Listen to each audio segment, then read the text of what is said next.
அஸ்ஸலாமு அலைக்கும் friends, welcome to the RT recipe. நம்ம இன்னைக்கு நல்லா சூப்பராக எப்படி வாழைப்பூ சமைக்கிறது தான் ஃப்ரெண்ட்ஸ் பார்க்க போகிறோம். அது வாழைப்பூ செஞ்சால் சில பேர் கசப்பாயிடும். அதெல்லாம் இல்லாமல் எப்படி செய்யலான்னு பார்க்க போகிறோம். நான் இன்னைக்கு ஒரு வெங்காயம் கட் பண்ணி எடுத்துக்கிறேன். வெங்காயம் அளவுக்கே வாழைப்பூ இப்படி இருக்கும்.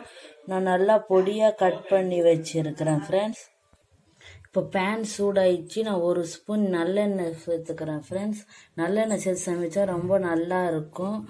இப்போ நல்லா எண்ணெய் சூடானது தான் நான் கட் பண்ணியிருக்கிற வெங்காயம் சேர்த்துக்கலாம். வெங்காயம் சேர்த்து நல்லா வதக்கிக்கலாம் ஃப்ரெண்ட்ஸ்.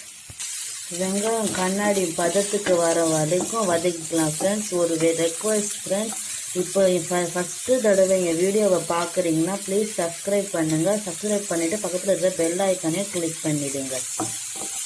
இப்போ நல்லா கண்ணாடி பதத்துக்கு வரட்டும். மீடியம் ஃப்ளேமில் வச்சு நம்ம வதக்கிக்கலாம் ஃப்ரெண்ட்ஸ். நல்லா கண்ணாடி பதத்துக்கு வந்த உடனே நம்ம வாழைப்பூ கட் பண்ணி வச்சுருக்கிற வாழைப்பூ சேர்த்துக்கலாம். சேர்த்து நல்லா வதக்கிக்கலாம். ஃப்ளேமை சிம்லேயே வச்சு நல்லா வதக்கிக்கலாம் ஃப்ரெண்ட்ஸ். தண்ணியே சேர்க்காதீங்க கொஞ்சம் கூட, அப்போ தான் கசப்பு இல்லாமல் வரும். நான் கடைசியாக கொஞ்சமாக தண்ணி தெளித்து தான் சமைப்பேன். அப்படியே வெந்துடும் ஃப்ரெண்ட்ஸ் இது. இப்போ நான் கொஞ்சம் ஒரு அரை ஸ்பூன் இஞ்சி பூண்டு பேஸ்ட்டு சேர்த்துக்கிறேன். நல்லா டேஸ்ட்டாக இருக்கும் ஃப்ரெண்ட்ஸ். இப்போ நம்ம தேவையான மசாலா சேர்த்துக்கலாம்.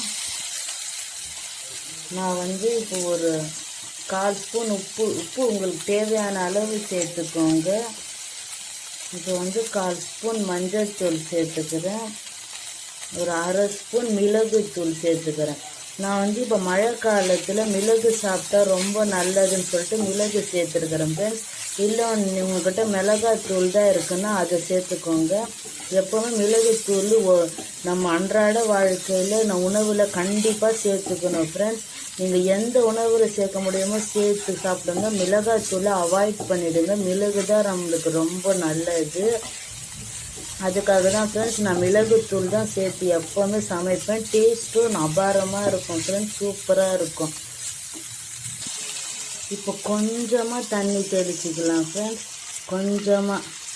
கொஞ்சமாக ஒரு ஸ்பூனில் சேர்த்திங்கன்னா 3 ஸ்பூன் தண்ணி தான் ஃப்ரெண்ட்ஸ் இருக்கும்.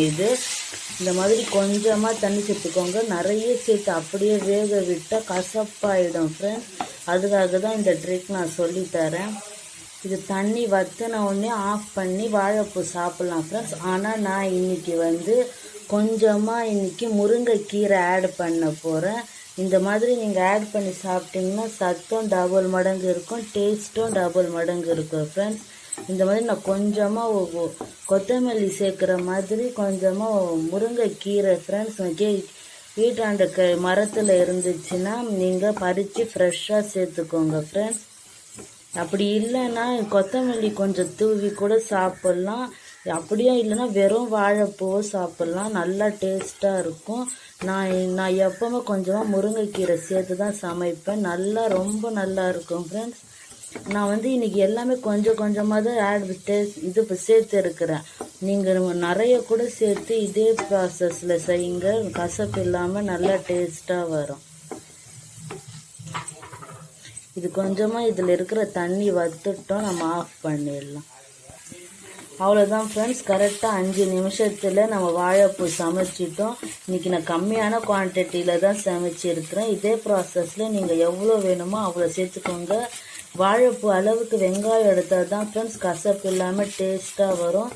இதே மாதிரி முருங்கைக்கீரையும் சேர்த்து சமைங்க. இப்போ ஆஃப் பண்ணிடலாம். நல்லா சூப்பராக சமைச்சு வந்திருக்கு. கொஞ்சமாக தண்ணி தெளித்து செய்யுங்க ஃப்ரெண்ட்ஸ். அப்போ தான் கசப்பு இல்லாமல் டேஸ்ட்டாக வரும். இதே மாதிரி நிறைய தகவல்களுடன் மற்றும் ஒரு வீடியோவில் பார்க்கலாம். அதுவரை உங்களிடம் விடைபெறுவது உங்கள் ஆர்டி ரெசிபி. Bye friends.